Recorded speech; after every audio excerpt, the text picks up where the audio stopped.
welcome everybody to another edition of CleanTech Talk. My name is Scott Cooney. I'm one of the partners here at Clean Technica, along with my colleague Zach Shahan. We are here today to talk a little bit about current events and what the outlook is for climate action, given our new reality, which is a little challenging. So I know a lot of people have a lot of questions about this, and we wanted to kind of dive into some things and give some of our insights. Both Zach and I have been covering this space for 15, 16 years with Clean Technica, and have seen a lot of comings and goings over the years. And so we're going to try and lend a little bit of perspective to everything that's going on. So that's what today's show is going to be about. Zach, do you want to get started with maybe talking a little bit about where we are right now and kind of what we can focus on, at least from the last 4 years, the progress that we made? Yeah, Start with well, something positive. yeah. As you were doing that intro, actually, I thought back to when I started working at Clean Technica in 2008, and Obama had just been elected, and we went through a long phase of just pro clean tech, pro green job, pro future economy policies and discussion. Everything seemed to be, great on the up and up. And, it was a disruptive, shock when Trump was first elected.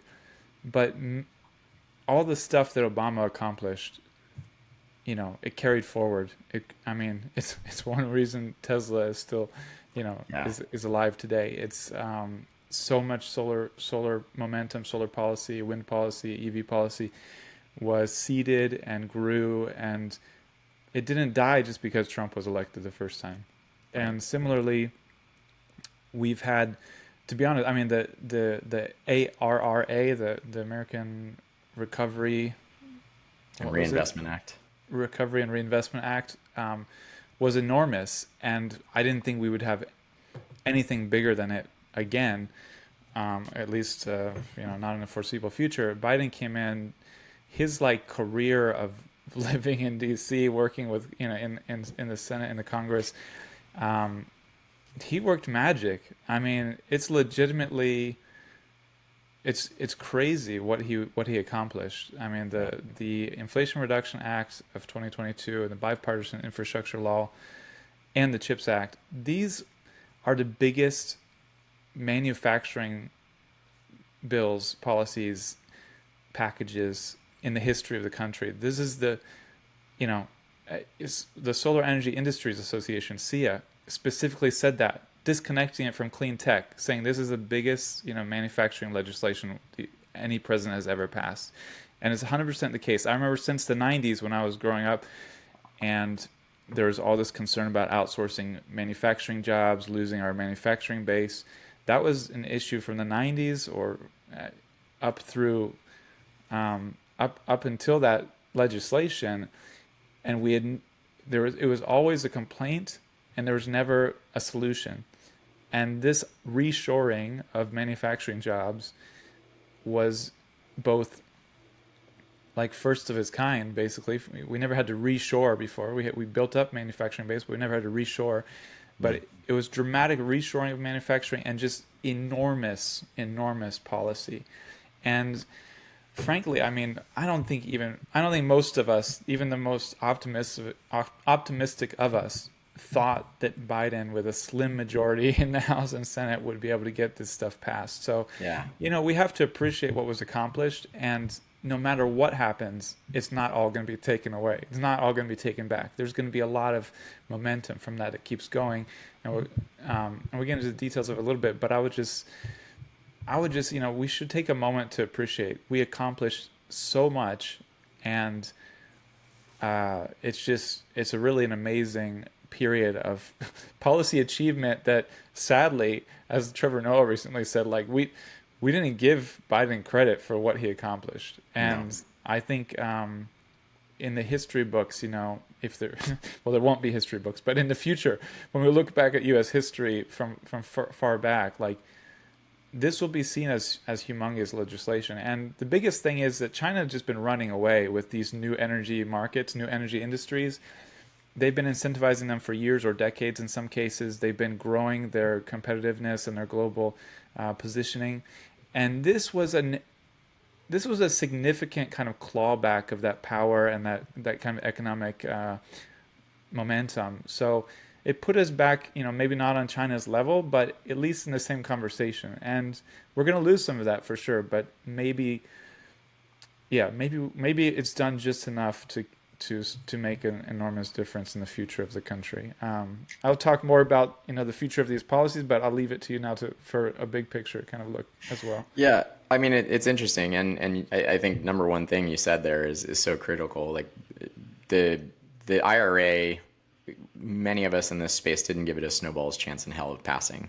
We saw everything that was going on, the roadblocks and the massively well-funded, well-organized opposition to it, and that we relied on Joe Manchin, to be the linchpin of like humanity.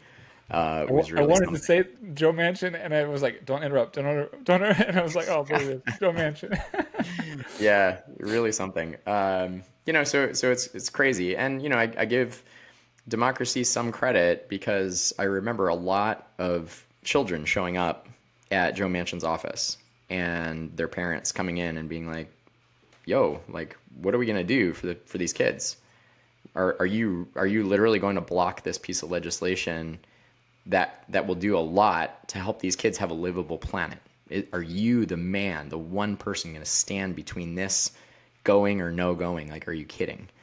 And so there was a lot of stories of that, and people showed up at his office and just said, "Please, let's move forward. Let's put this, let's put something on the agenda." And it was like Biden, of course, being in Washington as he was, like had to give some.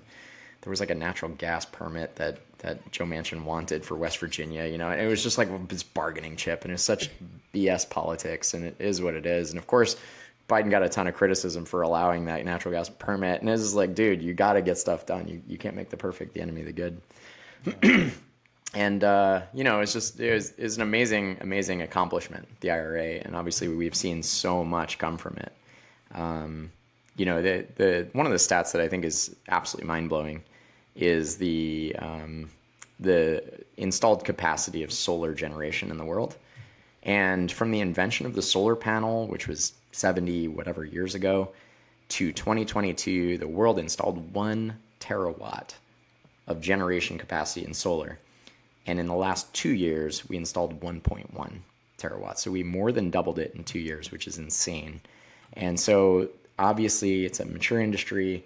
Everything you mentioned about Barack Obama and the ground level kind of the ground that they laid to create solar industries and to move things forward in that space, it all contributed. These are all seeds that are being planted. But obviously the IRA had a huge part of that. It's amazing. Like, so it's easy to lose track of these big picture things, that progress is being made when bad things happen. And I think you can look back at Obamacare. This is a precedent of Obamacare. And so we got this universal health care passed. They had to call it the Affordable Care Act because the name Universal Health Care is so toxic, and you couldn't call the Inflation Reduction Act the Climate Change Mitigation Act or the Clean Energy Investment Act. Like, it's toxic. Or the And Green New Deal, which the Green New Deal, which, so to all the Bernie Sanders fans out there, like, his legacy is cemented in the IRA. The whole Green New Deal, there's so much of that turned into what is the IRA. And I think so many of the Bernie Sanders fans who kind of tuned out after he was burned by the Democrats, they tuned out, but not realizing as much that he was going to continue to play such a huge role and cement his legacy and contribute something amazing. So, but anyway, we had to call the Affordable Care Act to get it passed. And even then, that was I think the Democrats had a super majority back then, and it was still a struggle to get that passed. It was so toxic, and so the opposition was so, just foaming at the mouth to get this thing to not pass, and so many scare tactics of doctors going to kill your grandma, and so many things, right? And so You look at that, and then obviously they came in, a change of administration, and that was one of the main things. We're going to tear this thing apart. The Obamacare is going out the window.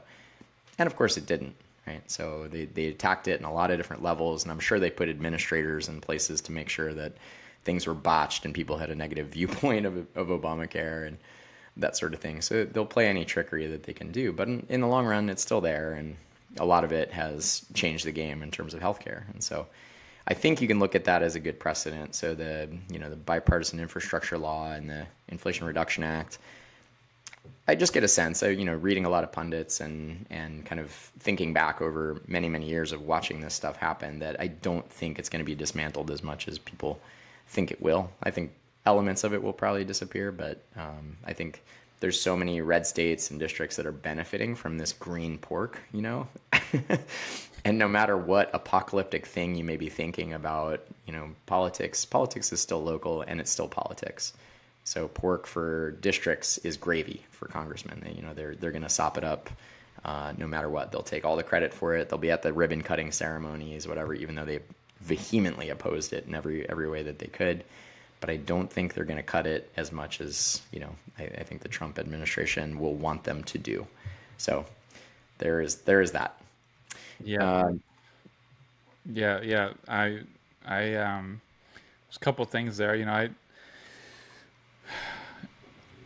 There's, I'm sure there's many different quotes on how the future of society or our history is based on little tiny moments going one way or another sometimes. So the crazy thing is, they didn't get Obamacare repealed, but it came down to Senator McCain voting against it because of the process, not the goal.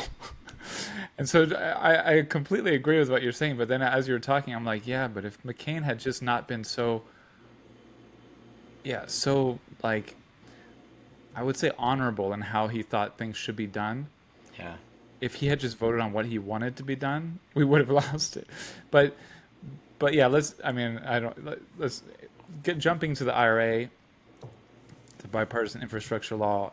I was thinking the exact same thing you said. It's politics is local, and when you're mentioning the Sanders supporters not getting that this is the Green New Deal, this is just a problem across our society. There's so much Really. information, so much distraction that nobody really knows what's happening policy Yeah. wise, and That's you it. you have to battle in the framing and how you say stuff so carefully as a Democrat.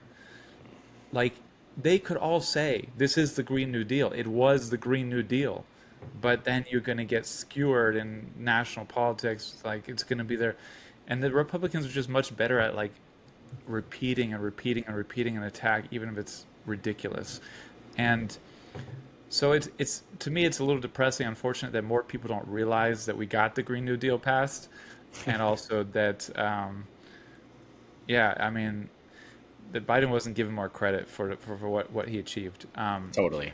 I don't think he should have run for re-election. When he ran the first time, he said he was going to pass the torch to the next generation. It was implied he wasn't going to run for re-election. So I think one of his two biggest mistakes politically was not Yep. immediately passing the torch. Totally. But anyway, with regard to what gets kept, the politics local is key here.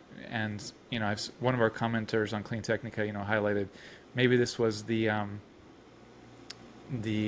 plan, not the glitch, whatever, that more red districts and red states are getting funding from the Green New Deal, as we call it, or the IRA and the bipartisan infrastructure law, than blue ones. And I wrote about right before the election, we had nearly reached, associated with these policies, we had nearly reached $1 trillion of private investment commitments for projects around the country.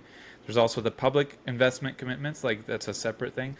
But we've reached $1 trillion of committed private money associated with these massive, bills, and those are projects that have largely been announced and highlighted and marketed. There's a lot of Republicans in Congress who have claimed they had something to do with it, not Yeah. indicating that they voted against it, saying, oh, this was thanks to me. I mean, the shamelessness, honestly, the shamelessness, dude.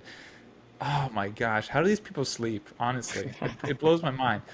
But yeah, but they're not going to want to be the congressman, or they're not going to want to be voting for the repeal of these massive projects, bringing big economic growth, tons of working class jobs to their Yep. district or state. So on the one hand, I'm very hopeful, like they're just not going to be able to repeal much of it.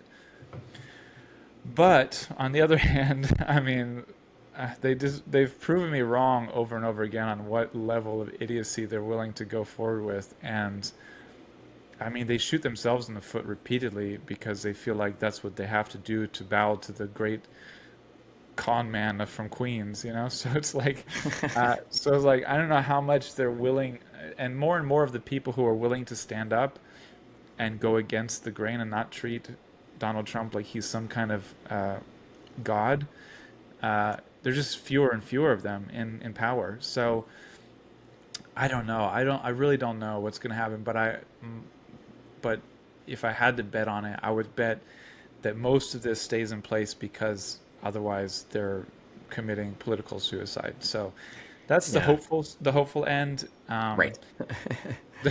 Time will tell, of course. That's the Yeah, only yeah. thing, and we can hope for the best in this.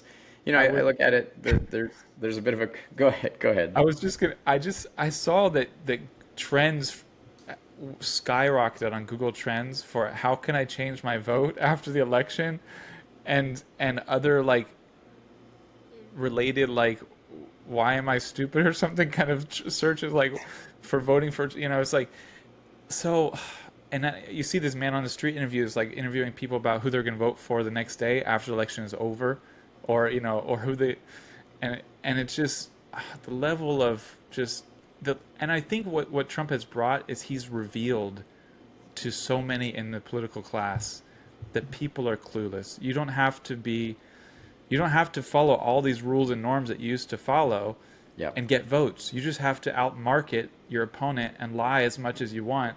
So I don't know. I'm losing faith, Scott. But let me before, let me pass it over to you again.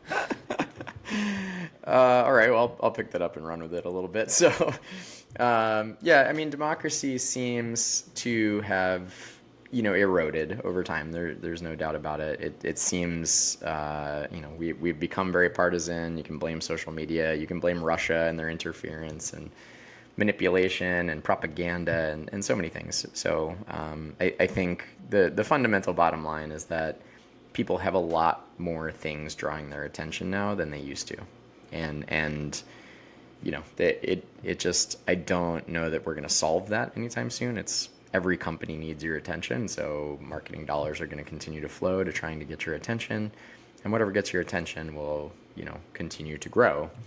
And politics is boring for a lot of people, and so it just doesn't, it's not exciting. And yeah, so I think democracy is definitely, it's weakened a fair bit over time. It is what it is. But it's there are cycles to these things. We thought this before, and we've seen waves of comebacks from teams that we thought were just done, and really surprising, blue waves and red waves and whatever. So we'll see how it goes over the next couple of years. Yeah, yeah. But I was. You triggered a thought. Now I forgot it. But yeah, you were going to go into sort of the complacency. Oh, I was just going to say like politics is boring for most people, and yeah, policy is even more boring. Because I've always well, make the distinction: politics and policy are two different things. Politics is the marketing politicians do, and policy is what they actually do. And as boring as politics is to people, policy is so much more boring, even and worse. nobody Yep, follows it. for sure, for But sure. yeah, but you started going down this positive path. I think you made some really good points before this call about how complacency is something we all fall into too easily, and Totally. what the other party getting in power can do to break that complacency. hundred So percent. so go Yeah. ahead and yeah. I mean, we've seen it before. So Obama came in, rode this huge wave of support. There was a blue wave. They took over a supermajority, and it was just one of these things that was mind blowing. And then, literal 2 years later, the whole thing washed back the other direction. And if you were to look at it and say in 2008, what's going to happen in 2 years? you would never believe how fast the country would have flipped, back to that. So I think there's a distinct complacency that happens when you're in power. You tend to just rest, and so you don't make as many phone calls, you don't do as much outreach, you don't talk about stuff with your friends. But when you're on the down and out, then you're more motivated to do stuff. Is what it is. So it's important to acknowledge that we got, rather than 8 continuous years of kind of rough climate policy, we got 4 bad years and then 4 awesome years. And imagine if it had been 8 years in a row. Like, that would have been pretty hard to take if we didn't have the IRA, if we didn't have the BIL. Like, we'd be further back than we are now. And so it's great to acknowledge that we got some good rest. Things got done. And then as this goes forward for the next 2 years, the counterbalance will always be there. It's people are going to be motivated. The private sector is going to motivate. NGOs are going to, there's a lot more money flows into NGOs. We've seen a pulse of contributions to our cleantechnica.com/support, which is our monthly contribution. People can chip in $5 a month to support independent media and journalism. And so we've seen a pulse of new money come in through that. And so I think people are now looking at this and looking for answers, and they're going to try and push stuff into that space. So it is what it is. We'll see where the next 2 years goes, but it's we don't want to prognosticate too much. I think we're here to really focus on what is and what we kind of expect. But as it is, the world will move on as it does, in terms of climate policy and stuff like that. The U.S. federal government will take some steps backwards for sure, but there's still like leading states. Like California was run by 100% clean energy for something like 60 or 80 days, almost in a row, this spring, and this is exponential growth that nobody expected. It was, 2 years ago in 2022, the whole state of California was powered by wind, water, and solar for one 15-minute period, and it made national news. It was like, holy crap, this is like the fifth biggest economy in the world, and it's completely powered by renewables. How awesome is that? And it lasted 15 minutes. And flash forward 2 years, 2 measly years, and the entire state, the 5th biggest economy in the world, completely powered by renewables for 60 or 80 days, almost contiguous. Like, yeah, at least for like good chunks, like 8 hours a day kind of thing, not the entire day. But insanely awesome progress, right? And so we'll continue to see stuff like that. It doesn't make the headlines as much as some of the other stuff that we see, and so it's easy to get a little dejected over the big picture. But you have to kind of understand this stuff is happening everywhere. It's local. Any place where they're not a petro state, they're pushing for more renewables because they want their own power. They want independence and local self-reliance and stuff like that. So, it's one of those things. I mentioned earlier, like the 1 terawatt of power doubling in 2 years from a 70-year buildup, right? So the economics are not going to change. Solar is still going to be very cheap and really kind of the best choice for so many new energy projects and stuff like that. Well, I think we'll see continued growth in that sector. I don't know about wind. I think that's going to continue to just do its own thing, but things will change, things will happen, etc. I wanted to ask you, Zach. I mean, you definitely know EVs a lot better than I do. So one of the things that they're talking about is eliminating that $7,500 tax credit for EV purchases in the United States that are made 100% in the United States. So what do you think about EV adoption here in the U.S. going forward, with or without the incentive, whether they're able to get rid of it or not?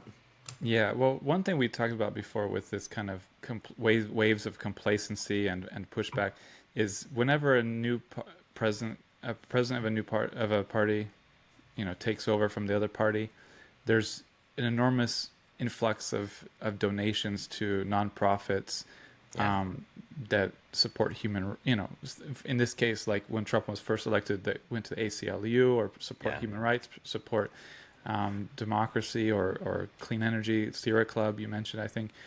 So this happens at that level. This happens, as you point out really well, at the state level. Like we do forget how powerful California is, and also New York. Right. And they might also have go through the same cycle where they push harder, they get more progressive, they focus more on innovating and putting stronger policies out because of what's happening at the national level. So maybe that's happening where we're getting pushed forward by states Counterbalance. when, as a counterbalance. And For sure. then with EVs, it's a bit of a tough one with this. I've wrote a long article about this, but starting with what you were saying about globally, they're going to keep moving forward. Ethiopia earlier this year decided they would not import any more fossil fuel vehicles. They're not talking about like they just like nope, no more. They even followed up a month or two later, no exceptions. Like I guess like diplomats or something were wanting their normal Escalades or something, Yeah. and they're like, nope, no exceptions. We're not doing it anymore. So, Wow. so it's Ethiopia is pretty wild, especially grew up in the '90s when Ethiopia was struggling like massively. Right. But for it to be like the global leader in we're done, no more, and then have That's awesome. other places, Colombia just jumping up all of a sudden.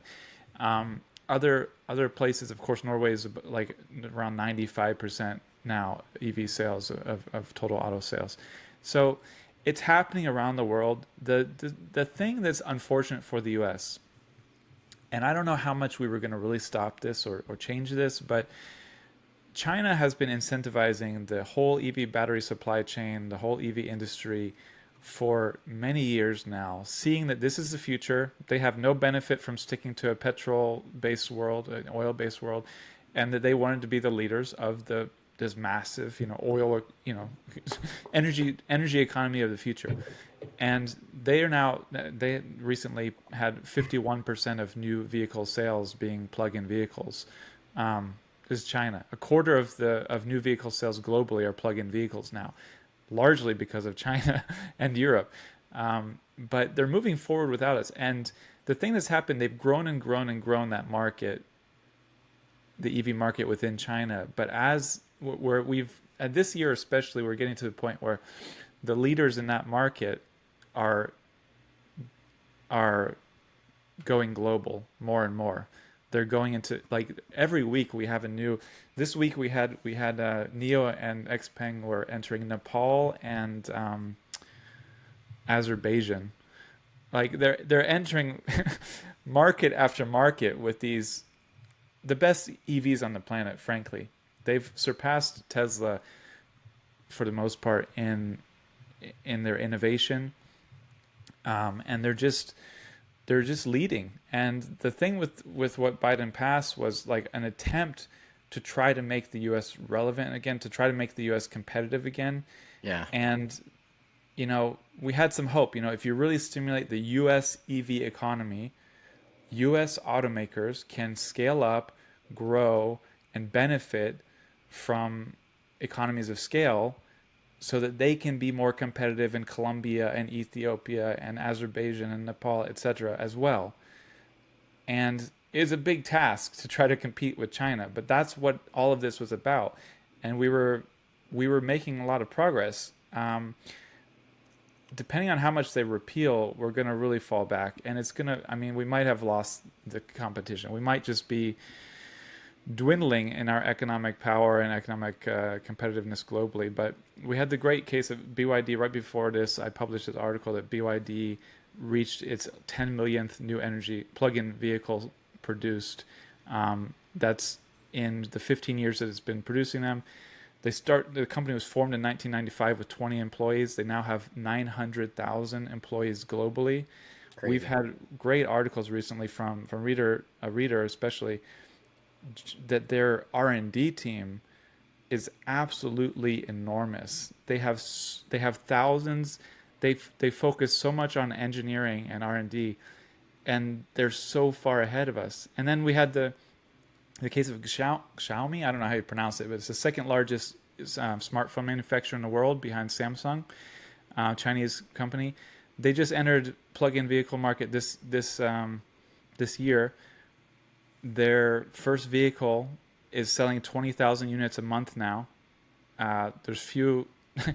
they they're dominating a bunch of categories now with this first vehicle, they're already at like 20% of the company's revenues from electric vehicles, and it's just like they already have a 17.1% gross profit margin on these. So there's probably no competing with them globally.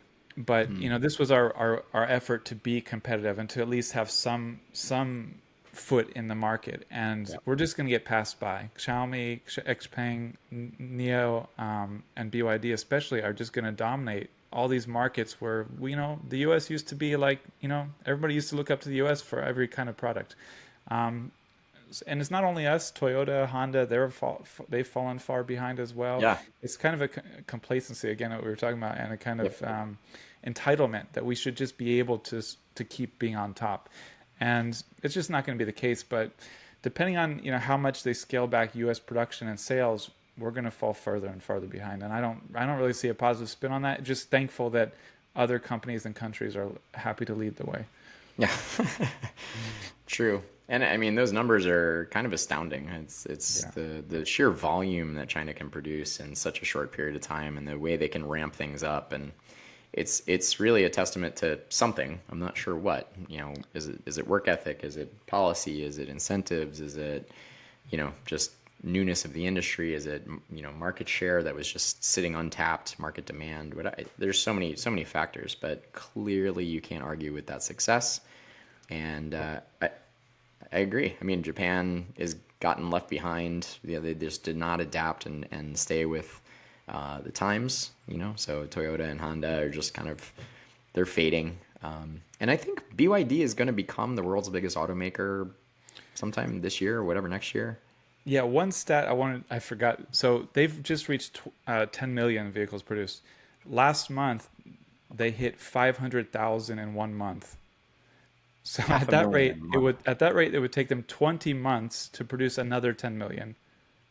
One Crazy. year and 8 months. So it's just and they've grown so fast in the past year. And then they're also like Toyota's so far behind. They're using BYD. BYD is building EVs for them for the Chinese market, and they're just putting the Toyota nameplate on it.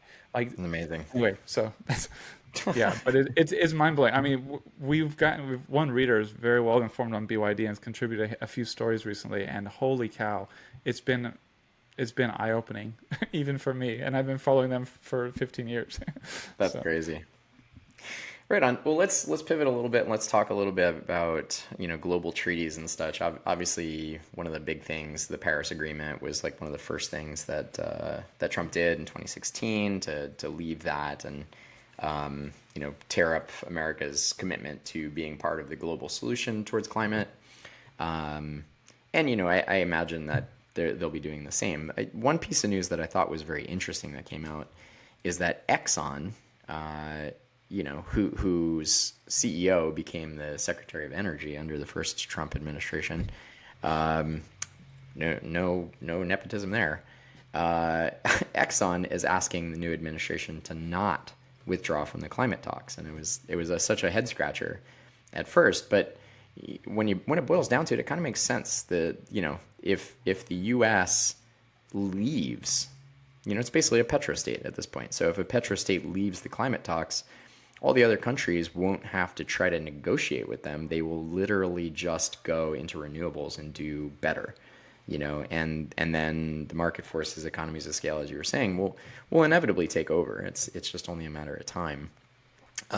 So Exxon is now asking the new admin to stay in so that we can slow the progress down, I presume, of the rest of the world, and it's so fascinating to see that, coming to fruition. It's just like, God, the boardroom discussions must be so insane.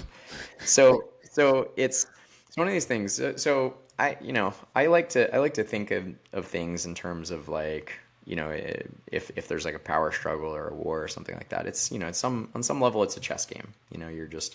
You're positioning your pieces and you've got your strategy and stuff like that. And at this stage, we're, at least in our country, a little bit behind the eight ball. We are, we're definitely in a position of diminished power on the climate side. So I think what it really means is that polluters will likely get immunity from lawsuits. We saw, municipalities and states trying to take big oil to court to sue them for climate change damages.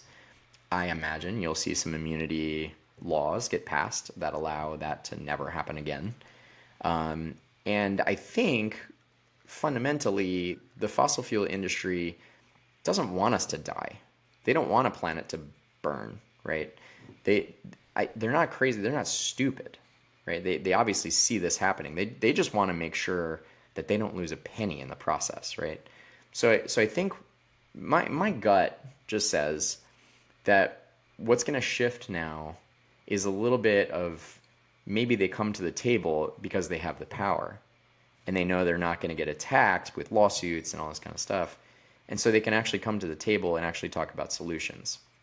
Granted, their solutions will require zero sacrifice from the fossil fuel industry. They will 100% be there to say, we will continue to burn every fossil fuel we want to burn. We will pollute as we will. There will be no regulation around methane capture or carbon sequestration, leaks. We're going to do whatever the heck we want to do. And I think that's, I'm sorry, I'm really just, I've lost some faith in humanity on some level, but I think if I was them, I try to put myself in their shoes. That's exactly what I would do. If I'm just a cold calculating businessman and I'm responsible for Exxon's strategy moving forward, that's what I would see, right? So I think what we're going to see is a shift to, them coming to the table with these positions of power. With they've got the chips and they've got the cards and whatever analogy you want to use from whatever sport you like. And I think we'll see a ton of taxpayer dollars getting wasted on stupid things, direct air capture and that kind of thing will start being really funded because it allows the polluters to keep polluting. Like hydrogen will go, oh my God, it's going to blow up because it's such a way for fossil fuels to continue to be relevant and bamboozle the public into thinking they're doing something really good. I saw this space umbrella. I don't know if you saw this thing. There was a proposal maybe a year ago, where a couple of scientists were like, you give us a big budget, we can get a satellite orbiting between us and the sun that will deploy an umbrella when it gets hot.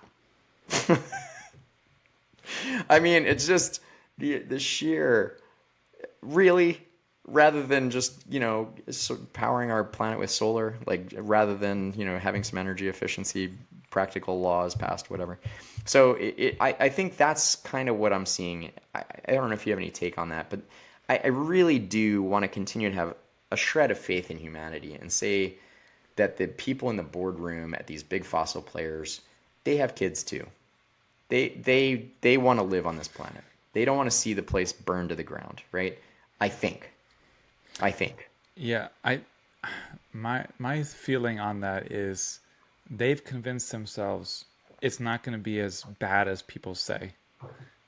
As one part A of two parts here, and one of the shocking things. I mean, Elon Musk has tweeted so many shocking things, but he parroted this argument this year that it's not going to be as bad as people say. This is completely disconnected from the climate science, from what climate scientists have been finding and saying. So it's an incorrect, bogus argument. But I think this is what they convince themselves.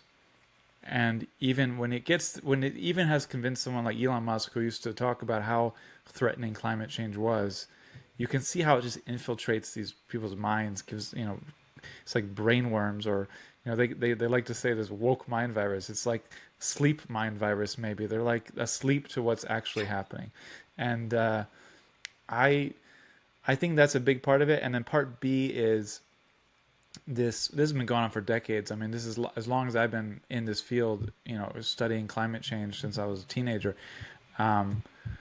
There's this technocrat kind of Silicon Valley, you could say, approach that there's going to be technological and engineering solutions we can deploy, and we could even maybe get rich off of them. Yeah. Like to geoengineer, to do whatever to solve the problem. And I think it's been a false hope for as long as I've been following this. Of course, we need electric vehicles, solar energy, wind. But when we get into geoengineering, we're getting into some serious mess Yep. with Mother Nature stuff Yep. that we don't want to get into. We don't want to And do. the space umbrella, is a sort of hilarious, sort of scary kind Right? of, there's been many ideas put forward, What and what could possibly go wrong with a yeah, space and you have the umbrella? people who are eager to jump. Oh, that's a good solution. Such a good Who are not, solution. not systems thinkers, not going to think through every ramification. And yeah, I mean, it's concerning who will be in power when some of these, Ah, if anything I, will get, I think we will play with geoengineering things I'm because sure. that's how dumb we are, That's right. Yep. and we'll see what happens. But I think this is what they do. I think this has sort of been Rex Tillerson's discussion on it back when he was. I mean, he checked out pretty quickly under the Trump administration because he was like, "This is crazy." This is bonkers. I mean, when Rex Tillerson ended up Yeah. being one of the best cabinet picks of Trump's career, I'm like, "Wow, we are in some." I can't say the words, The doo but doo. yeah. So those are my thoughts on that, and then on the big global geopolitics. When Trump was first elected, the way I heard it often was, people, leaders in Europe and China and whatnot were sort of like, is this a mistake? Is this real? Is this where the US is going? Or is this going to be a blip and they get back to sanity? And I think there was, for the whole time of his first term, this was kind of the key discussion being had on various matters. I mean, we're not even going to get into Russia today, but he's so pro Putin, it's crazy. Yeah. And like how he could shift the whole Republican Party, which used to be more hawkish Anti. on Russia than Totally. the Democrats even, is just mind-boggling. Yep. And then he selected Rex Tillerson initially, for who had won a Russian Medal of Honor or something and been given it by Putin. So he sort of assumed, in my opinion, that Tillerson was on their side, but Tillerson was just a good CEO, and like behind when he put on his Secretary of State hat, he was like, "We're not playing with no, we're not friends," and or it was like some friendship medal or something. Anyway, now we've got Tulsi Gabbard, who's been accused of being like a Russian asset for years now. As so, it's like it keeps going like more crazier and crazier. But okay, not to go down that path. Biden.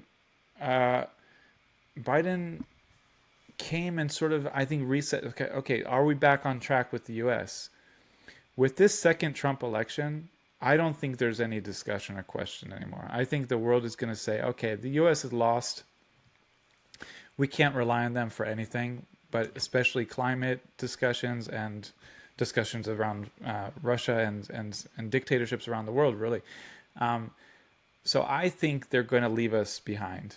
And I think what you brought up, which I had not seen, but that's hilarious. That Exxon's like, no, we want to be at the table. It's Yeah. like, dude, we want to be at the negotiating table.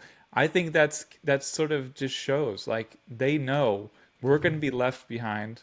We're not going to be serious discussion partners in what is done. We're going to be our power is going to be diminished. So we'll see what that we'll see if Exxon gets its way and Trump's admin keeps us at the table. But even if it does, we're not going to be taken seriously and we're not going to be seen as leaders or partners. Right. So I think we will just increasingly have less influence on and maybe that will help the world move faster forward. I don't That's know. the thing. The counterbalance is always kind of there, right? So yeah, people become a lot more motivated to do something when somebody else is not doing something or when they're doing something stupid. So yeah, we can hope for the best on that. I want to touch briefly on Elon. I don't want to get too down that rabbit hole, but you and I have watched his career, and you were very close with him. He was, following you on Twitter, and just like, the relationship between CleanTech and Elon has really evolved over many years, and we were one of his favorite websites for a long time. Until we had some of our writers, and to make sure everybody understands what Clean Technica, how we do things. We do allow our writers to have some leeway with what they say. We want people to express a variety of opinions, and so we have some writers who are pretty anti-Elon, and so they wrote a couple of pieces, and obviously pissed him off in a number of ways, and so he, just then he went and did the rest of what he did. But we've watched his career for a long time, and hard to imagine what happened to the guy, as you mentioned before. Just the evolution of his thinking on climate stuff. I did see an interview with him this summer where he was spouting some information about climate that I was just like, is he a child? He was like he cited some number that our parts per million of CO2 in the atmosphere Oh my gosh, yeah. could get up to 1,000 without us having too much trouble, right? And the data from that, once somebody dug into it, some journalist dug into it, I was like, where the hell did you come up with this number? And it was a study, I think from like a space station, that showed that people's cognitive abilities stopped really working at around 1,000 parts per million of CO2. That's all that matters. Right. And it's just like, dude, Elon, are you nuts? Like, come on, like 1,000 parts per million. We're at, we exceeded 350 a long time ago, and the planet is heating, and there's crazy storms. Did you not see the two big hurricanes? Did you not see the crazy floods in Asheville, North Carolina this year? Like, come on. And yet he's thinking we can add 600 more parts per million. Like, we're going to not only double, we're going to go more. And it's just like, dude, how is this man the richest man on the planet? How is he so influential? And the thing is, I think he might have lost his mind at some point. I don't know. I'm just gonna postulate that. It's always possible. God knows I've lost my mind many times. Sometimes it comes back, sometimes not. But at some point he buys X, and I know he wanted X despite all of its problems for influence. And literally every day that I went to the homepage, there was something supporting candidates, right? Certain candidates. So obviously that's a lot of influence, and it's a lot of people. And so we've heard this whole liberal bias of the media for so long, and I really think that this is now flipped very much on its head. I go back to Dark Money. It's a really amazing book written by Jane Meyer many, many years ago. And it was dissecting the really kind of fiendish plan that a couple of oil billionaires had put together to manipulate public opinion. And it worked. It really worked. And not enough people read the book, and not enough people understand what's going on in the world and how this stuff happens. But when you look at it, there's the consolidation of local news shows. The anchors on many shows that would talk about climate change would get fired, and new ones would be brought in. So Hank, the anchor guy with the perfect hair, is actually like a mouthpiece for kind of conservative viewpoints. And the radio stations, I remember, the radio station consolidation that happened after the second Bush presidency, when they deregulated the antitrust stuff around media. The consolidation of radio channels was absolutely astounding. All the local channels started getting bought up, and then it's one corporate owner of all these folks, and they're able to do what they do, right? And so they don't want antitrust laws and protection. So they were very much pushing towards, let's get everybody moved a little bit to the right. Maybe, do they do it for nefarious reasons of other kinds? No idea. I don't know how deep this stuff goes. But I know that they didn't, those corporations did not want to be broken up. They did not want to have antitrust come in and break off all their assets, all their local channels and stuff like that. So it's really been a pervasive building of influence, of right-leaning talking heads for 40 plus years. We've seen this for a long time. I even saw there was a traveling show that came to where I live, and it had Laura Bush and Colin Powell and all this stuff, and it was in America, this, that, the other. It had nothing to do with politics, but of course it was all these like right-wing folks, and so there's just so much. I go back to Dark Money, and the amount of money that they shoved into making influence a business model that didn't have to pay for itself because it paid for itself in other ways was astounding, and it really caught a lot of people by surprise. You and I work in media. We've seen this happen. I tell the story pretty frequently that Newsmax, which is now a right-wing, like even farther than Fox News, like cable TV channel, they kind of started around the same time you and I started with Clean Technica, right? And no idea. Like I remember seeing them, and they had all these like anti things I cared about ads, and I would just be like, what is going on with this? And I would click on it. The company had no revenue model. There was no ads on the site. It was just influence, and there was biased polls. You know, it was like so funny. Do you support President Obama's plan to allow amnesty for every single illegal immigrant that ever wants to cross our border in any way, shape, or form? Da da da da da. And it's like that's a pretty leading question, you know. Like who wrote this survey? Like but you don't understand how that influence that has over the masses who just don't understand this stuff and don't see that their viewpoints are being played with in some way. So it's that, and then there was this relentless accusation of the liberal bias in media, and now like even media that's pretty normal and not kind of partisan or whatever, they have to represent both sides and everything, even when it's like such a one-sided issue. I joke frequently. There's a climate rally I went to one time. Oh, actually, I'm sorry, it wasn't even a climate rally. It was an anti-Iraq war rally back in 2003, and I went to this, and thousands of people anti-war, just like, dude, what are we doing? This is insane. Iraq had nothing to do. There's no weapons of mass. You didn't find anything. Like, come on, don't spend trillions of taxpayer dollars, kill a bunch of people, and open up a quagmire of cans of worms for no good reason. Like, come on. And so we had this like anti-war rally before Bush went into war, and there was one knucklehead who showed up who was pro-war, and he was brave enough, I guess, to show up at our rally, and he had a little sign that was like, I'm pro-war, whatever. I don't remember what he said. But I remember the news channel, they literally grabbed one person among our group and said, oh, can you come over and get an interview? And then, oh, you, sir, can you come? And they literally had them equal time. Like, do you support the war? Do you support the war? Why?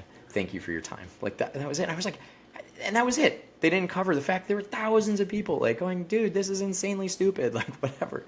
So, this relentless accusation that for my entire life that there's a bias in media towards liberal kind of ideas has pushed the conversation in its own way. And that is a huge victory that I don't think we saw coming from the kind of right-leaning folks that want to influence policy and stuff like that. So anyway, there's just a lot going on, and I think a lot, I don't want to dive too much into like a post-mortem of what happened with the election, but like Elon played a big part of that, and those of us in the clean tech industries are not quite sure what to think of it. I wonder what Tesla employees think of it. As a Tesla owner myself, I know that I will not buy another Tesla, and that's stupid because it's a good car. But I'm looking for a new EV, and I'm going to buy something different. And that's just me voting with my dollars and saying, okay, well, this bad stuff happened, but I can at least put my dollars towards a Rivian, and support a cool company that's doing something good. So, yeah. Hi, my name is Scott Cooney. I started Clean Technica to promote clean energy and other sustainable alternatives, and for 13 years, we've been moving markets. If we had a nickel for every time someone told us they bought their first EV, solar, e-bike, or fill in the blank clean energy solution, we'd be a cable TV channel by now. But we don't get those nickels. So unfortunately, we could use your help to reach a few more people. If just 1% of our audience chipped in a few bucks a month, we could hire dozens of great journalists and promote all sorts of climate solutions. It's easy. Just go to cleantechnica.com/support and sign up with a credit card in seconds. Cancel anytime. But we'll be sending out some cool perks too, so I think you'll want to stick around. With your support, we'll keep leading the charge. Thank you so much.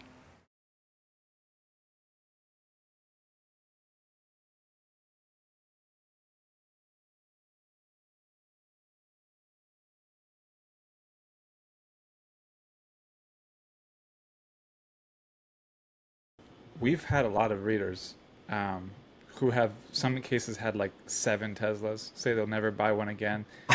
Some immediately put their Tesla up for sale. Was going to get like Hyundai Ioniq 5 or something. We've had a lot of Tesla stockholders comment that they held stock since IPO or early days, and they sold it off. It's definitely going to affect Tesla. It's already affecting them. It will affect them a lot. I'm going to get, well, I would just say on the media narrative drives me nuts, because the false balance, which, I mean, that story, you had me laughing there, it's crazy, but that's just routine. False balance is a massive problem in the media. Yep. choosing the narrative, what to talk about. Huge problem. That's not pro left, it's pro right. They're much better at driving the narrative, especially through their Fox News or Newsmax, kind of central command. So yeah, it drives me nuts, that stuff. But yeah, that's why we do what we do too, because we've never been happy with coverage of climate or clean tech. Yeah, Um, exactly. I'll also and mention just Tucker Carlson. Like this was the the most obvious issue. Like so, Tucker Carlson starts this Daily Caller website, and just it's a podunk little thing, not a ton of traffic. But he goes and he has a lunch meeting, one meeting with this fossil billionaire, and he walks away with a $3 million check. Like it's documented. It's whatever. The dude's name was Foster Friess. He's now deceased. But yeah, I mean, he helped Tucker Carlson get his start, right? yeah, To increase his influence.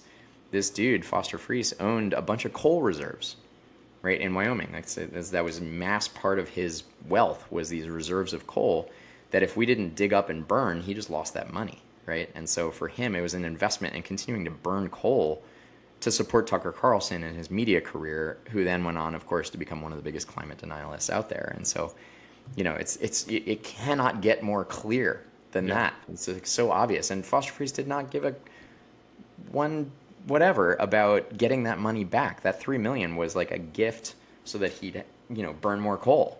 Like, Yeah. and I think it's an investment that probably paid off really well. Yeah, and one of the top political podcasts I follow is Pod Save America. These are former speechwriters for Obama and Clinton, and very good podcast. But they've been lamenting this issue for a while, but especially after election, just that the right has created this massive kind of Yeah, side media, niche media ecosystem that's very influential, and the left has not been able to do that for whatever right. reason. There are things like the Young Turks, Positive America, whatever, but it doesn't have. There's never this central kind of command or this kind of narrative driving that happens on the right. So, yeah, it's a big issue. But ironically, I just saw this recently. Grok, which is the AI system developed at X, Elon Musk's AI kind of system for stuff, identified that the number one purveyor of political misinformation during this election cycle was, guess who? Elon Musk.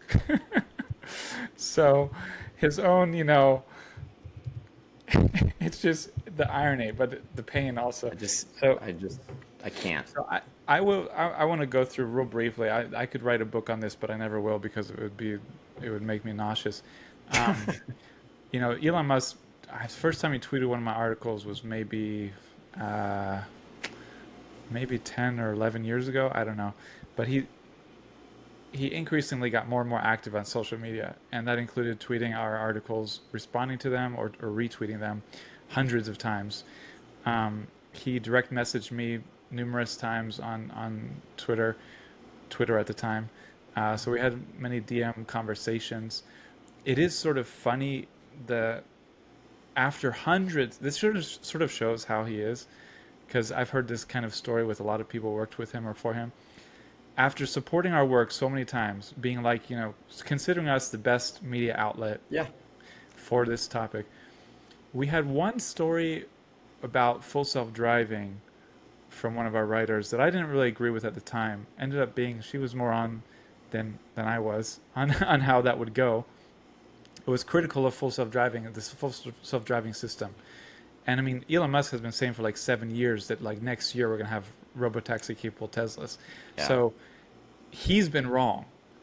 But this coverage irritated him so much that he reached out to me and he basically wanted it taken down. And I was like, we have sort of freedom of speech here.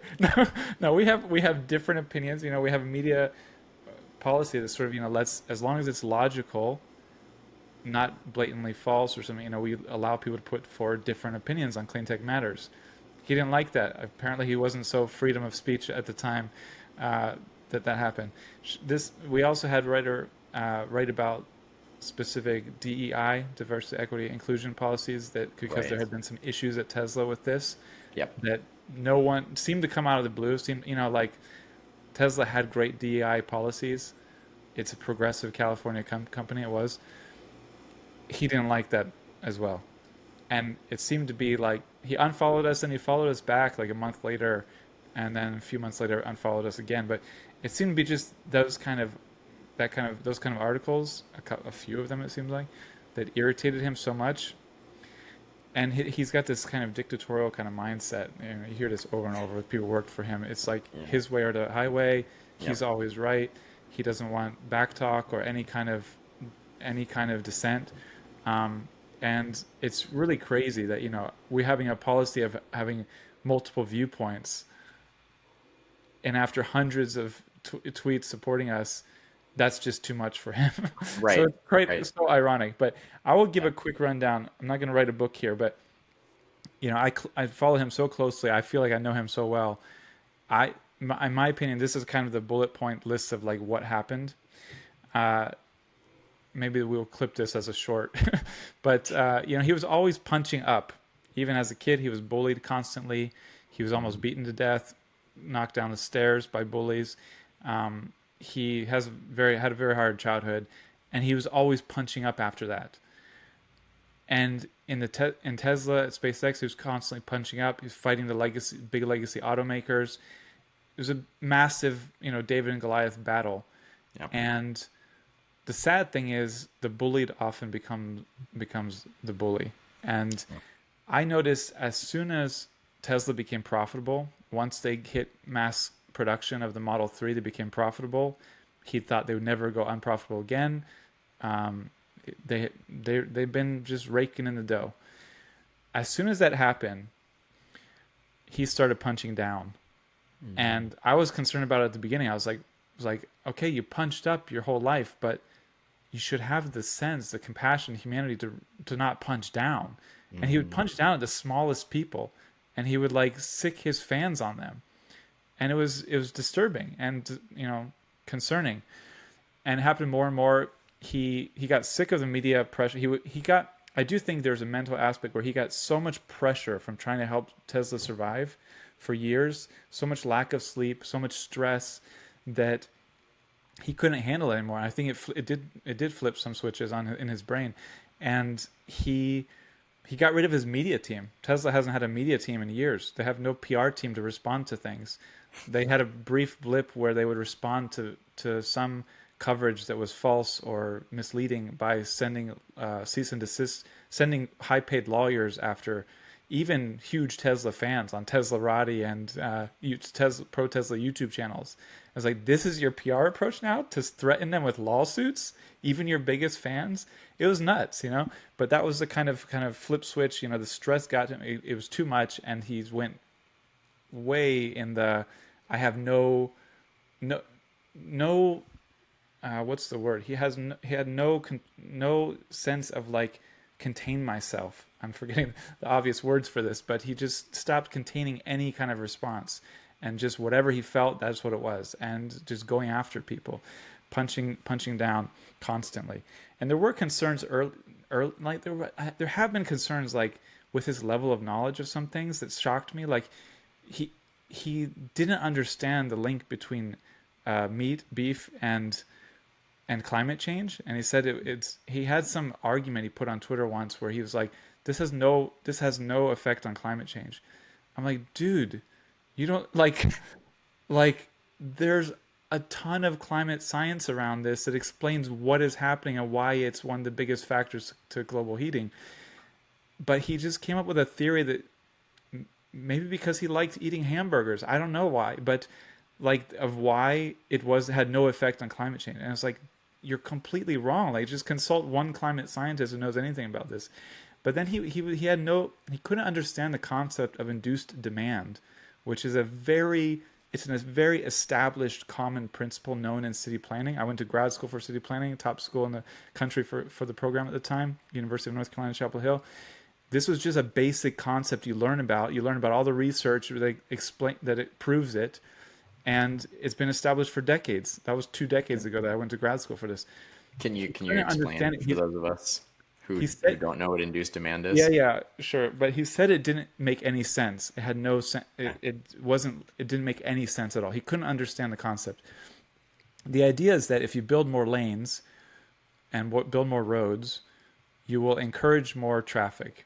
In the long run, you're going to get more traffic from building more lanes. And I understand why it's difficult to understand. Like you think, okay, but you're going to free up road. You're going to obviously have more lanes and you're going to have less traffic. And that works temporarily. But it's crazy. He comes from LA where he's lived in LA a lot of his life, where it's one of the best proofs of induced demand. There's like no other transportation options because they went that route of build more lanes. And everybody complains about the traffic because there's no alternatives. And when there's no alternatives, yes, you have to drive more and you have more traffic. Doesn't matter how many lanes you have on the interstate. And as someone living in LA, you should understand that's what happens when you keep going down that road.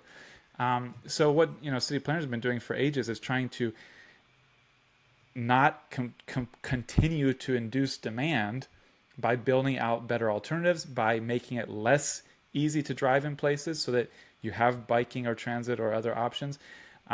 Anyway, but it's a simple concept that's been established and proven, and he couldn't understand it. He also at one point said he didn't understand what gaslighting was. He's done this with numerous terms, and I don't know, he just sort of wrote them off early on. But I've seen more and more where he has some kind of difficulty. He's brilliant in some things, but he has some kind of difficulty looking at the social ramifications of things. But anyway, so this is what I think drove him over time. One was that stress, the buildup of stress. Two, unions started trying to unionize, the UAW try to unionize Tesla. He understood this was a threat to his company because they were not profitable at the time. They were trying to get profitable. The UAE was going to make demands that would make it more difficult to be profitable and for Tesla to succeed.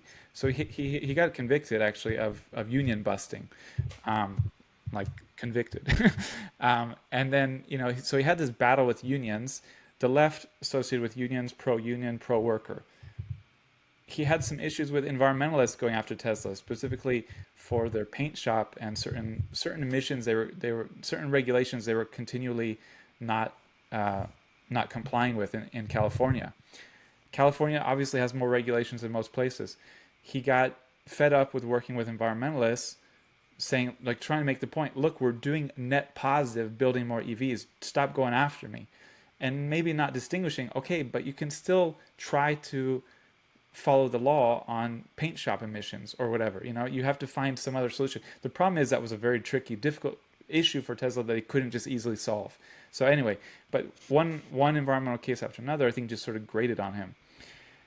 The big stuff was COVID. He's not a person who can sit at home. He's got an overactive mind. He's very social. He wants social activity. He needs to be doing something. He could not handle sitting at home. He just couldn't handle it. And it also posed a massive threat to Tesla as a company. Like, Tesla was, they needed to produce cars. And so he had this big fight in California with county health officials, and just I think that was one of the biggest things that sort of went anti-left for him, especially being in California and having that specific issue with the county health official.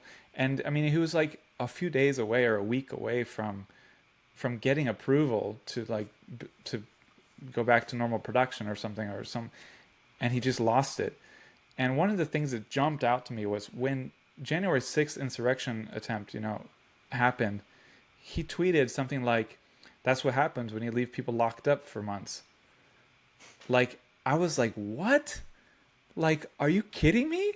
You get an attempt to overthrow the government, overthrow democracy because especially certain male We've type had to watch people. a lot of Netflix in the last couple of years. Yeah, I was like, that's justification. So it was a shocking thing, but the COVID just really got to him, and it also influenced some other Silicon Valley billionaires he's friends with in similar kind of ways. So he's got this network of Silicon Valley billionaires who went from left to right on the political spectrum, like very left to very right.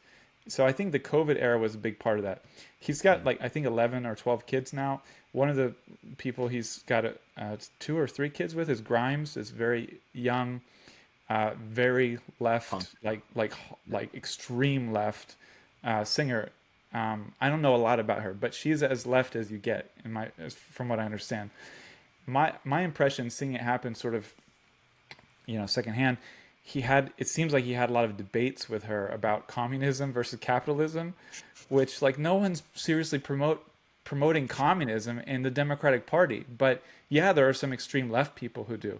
Like, in a very left-leaning college sociology program, I took a social theory class, and one of the first things you learn about was Marxism. And then each week we would learn about something that dismantled what we were convinced of the week before. So early stage of social theory, you can understand what Marx and communism was promoting. But then, like, if you keep going, you go through books and books and hundreds of and like tons of discussion on political theory that goes way, no one's promoting Marxism seriously, but apparently Grimes was in their discussions. And then she's also just so left on other issues. And at the same time, Musk, apparently one of his sons, was trans and became a woman, and ended up, when she turned 18, she changed her name, and she completely disconnected herself from Elon Musk in every way possible. So he's had this really difficult relationship with this kid, and I think that's one thing that pushed him right as well. And then at the same time, it seemed like he had discussions with Grimes about this in the meantime when they were in a relationship. And as soon as they got out of a relationship, Grimes had a relationship with a trans man, I think. I forget who it was, but it was the first, like, a week out of them breaking up, she was in a relationship with a trans person. So it's clearly like he had very personal issues with people in his life, particularly Grimes, that pushed him right, because he didn't agree with them. Oh. And then you've got the case, he didn't have a salary at Tesla for years, and his big, what made him the richest man in the world was the stock. But at some point he had to vest, and he had to cash out some of it. He had to take some of that on as income, and then he had to pay massive taxes. He paid the most taxes in the history of any individual, and he became very anti-tax. Yep. And then he moved his company and himself from California to Texas, and he became very anti-tax, anti-democrat. And this is still one of his big issues politically, is like cutting expensive, like not realizing. Anyway, we're not going to go into tax issues, but that's and then you got full self-driving, where he's trying to get robotaxis mass scale. I think he 100% doesn't believe Democrats would let him roll out full self-driving as much as Trump would. And then SpaceX, his other big baby, he wasn't getting exactly the preferential treatment or the contract. I would say this was on Biden, and like SpaceX deserved to get like every contract basically because they're more cost efficient, but others, Boeing, I think maybe Blue Origin, were getting contracts and getting at least considered for contracts where Musk thought they should have no chance.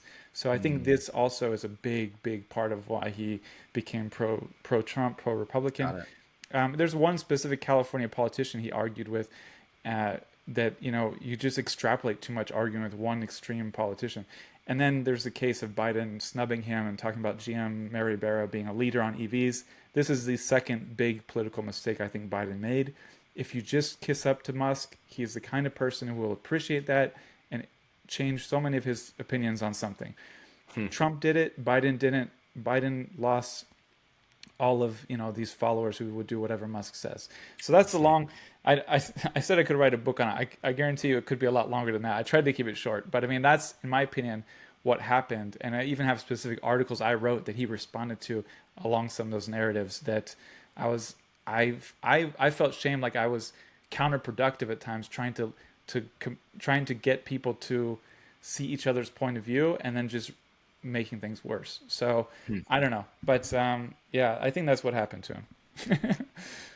Zach, that's fascinating, and I think everything you say makes a lot of sense. I saw bits and pieces of this over the years, and you could kind of just see that the union thing, the environmentalists fighting against Tesla and stuff like that, could be a real like kind of sucker punch to Musk, on some level. Not as much the unions, but the environmentalists fighting back, and it's always hard to tell how people feel about like all gender bathrooms and stuff like that, and so when they get triggered by this stuff, it can influence a lot of the rest of their thoughts, right? And so they can kind of start to see a trend that should lead them in a particular direction. And so it sounds like Elon had a lot of these like slight nudges and pushes that kind of moved him in that direction. And, over time, just enough time, too many things add up, and you decide, well, this is who I am now. Yeah. My hope is that he at least I'm a single issue voter, when it comes down to it. Like I just think we need to solve climate change. Like it's the most important thing. So many other problems in society will kind of work themselves out over time. There will be fights over stuff, of course, but climate change to me is the top priority. It really is way more important than anything else in my mind. And so for me, that's all I really try to focus on. I feel like once we get to local self-reliance of communities being able to create their own food and create their own power and govern themselves and stuff like that, like I think the world will just become a nicer place. And a lot of our angst and it's almost like we're in humanity's teenage years right now. We're just going through a lot. And I just think if we can get through that, then society might survive and actually evolve into something kind of beautiful. So my hope with Musk is that, he started down that path, and he was like, we can solve this through the private sector and et cetera. I'm really hoping that over the next few years, he's able to see that he can detach that issue from many of the rest of his like kind of angsty beliefs and do some good. Yeah. That's Well, my fingers crossed moment. So yeah. Well, we're well over an hour. I think we wrap it up here, and we'll have yep. future discussions. We're gonna do this regularly and talk about matters of the week. But Yeah. thanks a lot, Scott, for kicking this off. Of course, absolutely. Happy to do it. I just want to mention a few other things. Zach and I are both investors in some companies we talked about. I'm an investor in Rivian. Zach, I'm sure you've got some shares in some various things that we talked about. We should probably disclose that. Yeah, And I've got in Tesla, Xpeng, Neo. I think those are the only ones relevant to this. cool. And then lastly, just, obviously CleanTechnica is independent journalism. We are locally owned. Zach and I are the partners of the company. We want to continue to push the clean tech revolution forward. We want to get mass market adoption of all these things, EVs, solar, heat pumps, clean tech, it's of all kinds. And, you can kind of look at us as the Apple Store employees of clean tech. We answer the questions and we get people to adopt these new technologies. So if you can afford it, chip in $5 a month, cleantechnica.com/support. You can join with a credit card in seconds. Join almost 1,000 people helping us with less than a latte a month to help support the clean tech revolution. We really appreciate it. Yep. Thanks a lot. And check in next time to get your electric fix.